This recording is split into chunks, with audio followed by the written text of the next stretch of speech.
there's plenty to talk about on the Champione. It's an interesting bike. Start off with the frame. The frame is stainless steel, and it actually has a similar feel to my personal bike, which is a titanium bike.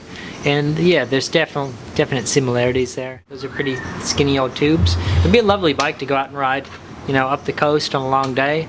It's not going to win any races, but it'd certainly be a lovely bike to take on a long day out, to take on a nice cruise. It's stable, it's comfortable. So that all those things work, and I think aesthetically for me, I really enjoy it. I like metal, bare metal, no need for paint. So that side of things I'm really into and I appreciate. That cassette in the back, it's certainly light. I waited when we were doing the build report. It's very light, so if you're a weight weenie, it's going to be great. But if you like your shifting be quiet and consistent, you probably want to go with one of the more standard options.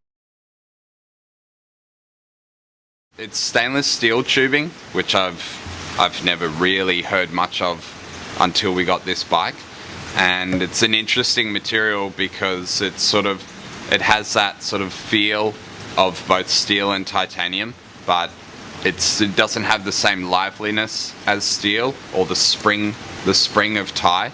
It sort of feels just a little bit stiffer, which is nice, I think, because sometimes those classic old bikes, while they look fantastic, sometimes I think their performance is a little bit lost in keeping with the classic design.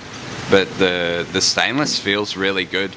I would sort of question some of the component choices made on that bike, like the 10-speed Champione is now totally obsolete. I'm not sure why you'd necessarily put that on there. Shifting is reasonable considering the cable setup that they've used and the super light chain and non-Campagnolo cassette.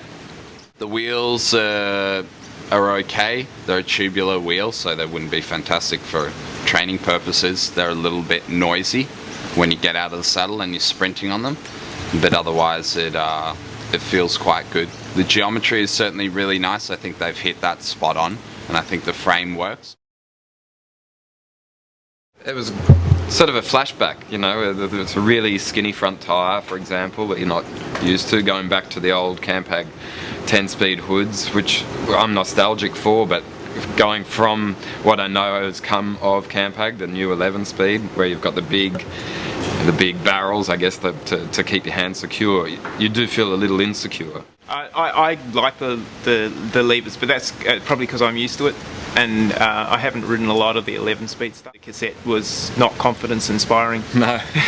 To say the least.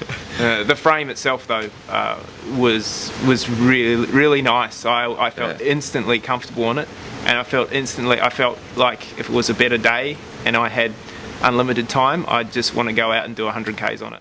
It didn't feel like a frame I wanted to go out and do a crit on, but I'd quite happily go out and do some large climbs and a long day in the saddle.